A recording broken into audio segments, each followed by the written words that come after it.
ആദ്യം മുസ്ലിം സമുദായത്തെയും മുസ്ലിം ലീഗിനെയും കാന്തപുരത്തെയും കുറ്റപ്പെടുത്തി. പിന്നാലെ ഇടത് സർക്കാരിനെ കടന്നാക്രമിച്ചു.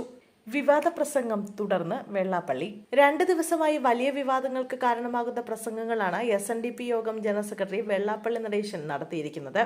ശനിയാഴ്ച മുസ്ലിം സമുദായത്തെയും മുസ്ലിം ലീഗിനെയും കുറ്റപ്പെടുത്തിക്കൊണ്ട് സംസാരിച്ച വെള്ളാപ്പള്ളി നടേശൻ ഇന്നലെ മുസ്ലിം ലീഗിന് മുന്നിൽ ഇടത് സർക്കാർ മുട്ടിലിഴയുന്നുവെന്ന ആരോപണമാണ് നടത്തിയത്.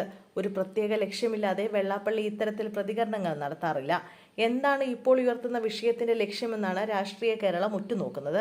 ഇന്നലെ ആലുവ അദ്വൈതാശ്രമത്തിൽ നടന്ന പരിപാടിയിലാണ് സർക്കാരിനെ കടന്നാക്രമിച്ചുകൊണ്ട് വെള്ളാപ്പള്ളി രംഗത്തെത്തിയത്. ഇടതും വലതുമെല്ലാം മുസ്ലിം ലീഗും കേരള കോൺഗ്രസും പറഞ്ഞാൽ മിണ്ടുമോ എന്ന് ചോദിച്ചുകൊണ്ടായിരുന്നു തുടക്കം.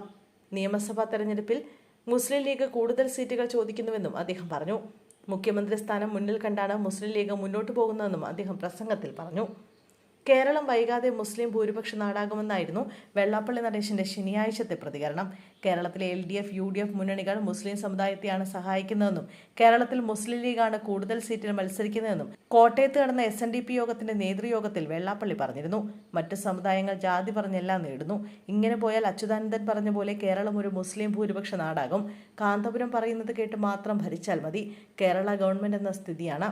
എന്നാൽ ഈഴവർ ഒന്നിച്ചാൽ കേരളം ആര് ഭരിക്കണമെന്ന് തീരുമാനിക്കാനാകുമെന്ന് വെള്ളാപ്പള്ളി പ്രസംഗത്തിൽ പറഞ്ഞു. SNDP യോഗം രാഷ്ട്രീയ ശക്തിയാകണമെന്നും സമുദായത്തിന് സ്വാധീനമുള്ള സ്ഥലങ്ങളിൽ അധികാരത്തിലെത്താൻ ശ്രമിക്കണമെന്നും തദ്ദേശ തെരഞ്ഞെടുപ്പിൽ കൂടുതൽ പ്രതിനിധികൾ വേണമെന്നും വെള്ളാപ്പള്ളി പറഞ്ഞു. സ്കൂൾ സമയമാറ്റത്തിലെ സമസ്ത നിലപാടിനെയും വെള്ളാപ്പള്ളി എതിർത്തു. വിദ്യാഭ്യാസ മന്ത്രി മാന്യനും മര്യാദക്കാരനുമായ വ്യക്തിയാണെന്നും അദ്ദേഹം പറഞ്ഞു. ഇതിന് പിന്നാലെ കാന്തപുരത്തെയും വെള്ളാപ്പള്ളി കടന്നാക്രമിച്ചിരുന്നു. കാന്തപുരം എന്തു കുന്തമെടുത്തെറിഞ്ഞാലും പറയാനുള്ളത് താൻ പറയുമെന്നായിരുന്നു വെള്ളാപ്പള്ളിയുടെ പ്രതികരണം. മുട്ടാളന്മാർക്ക് മുന്നിൽ മുട്ടുമടക്കില്ലെന്നും വെള്ളാപ്പള്ളി നടേശൻ പറഞ്ഞു. യഥാർത്ഥ വർഗീയവാദി ആരാണ്? ലീഗല്ലേ? പേരിൽ തന്നെ വർഗീയതയില്ലേ? വർഗീയത പരത്തുന്നുവെന്നാണ് തനിക്കെതിരെ പറയുന്നത്. എന്നാൽ കേസെടുത്തോളൂ എന്ന് വെള്ളാപ്പള്ളി നടേശൻ പറഞ്ഞു. വെള്ളാപ്പള്ളി നടേശന്റെ വർഗീയ പരാമർശത്തെ പേരെടുത്ത് പറയാതെ CPM തള്ളിയിരുന്നു. SNDP മുന്നോട്ട് പോകേണ്ടത് മതനിരപേക്ഷ നിലപാട് ഉയർത്തിപ്പിടിച്ചാണെന്നാണ് CPM പ്രതികരിച്ചത്. മതനിരപേക്ഷ സംസ്കാരത്തിന് പോറലേൽപ്പിക്കുന്ന ഇടപെടൽ ആരുടെ ഭാഗത്തുനിന്നുണ്ടായാലും ജാഗ്രത പാലിക്കണമെന്നും CPM സംസ്ഥാന സെക്രട്ടേറിയറ്റ് പ്രസ്താവന ഇറക്കിയിരുന്നു. കാന്തപുരത്തിനെതിരെയുള്ള വെള്ളാപ്പള്ളിയുടെ വർഗീയ പരാമർശങ്ങൾക്ക് പിന്നിൽ മുഖ്യമന്ത്രി പിണറായി വിജയനാണെന്ന് പ്രതിപക്ഷ നേതാവ് VD സതീശന്റെ ആരോപണത്തിന് പിന്നാലെയാണ് CPM പ്രതികരിച്ചത്. CPMന്റെ ഈ പ്രസ്താവനയാണ് വെള്ളാപ്പള്ളിയെ ചൊടിപ്പിച്ചത്.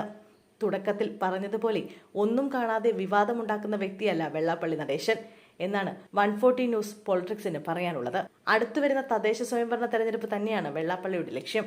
മുസ്ലിം സമുദായവും മുസ്ലിം ലീഗും സീറ്റുകൾ ചോദിച്ചു വാങ്ങുന്നത് പോലെ ഈഴവ സമുദായ അംഗങ്ങൾക്ക് സീറ്റുകൾ ചോദിച്ചു വാങ്ങാൻ വെള്ളാപ്പള്ളി അല്ലാതെ മറ്റാരാണുള്ളത്?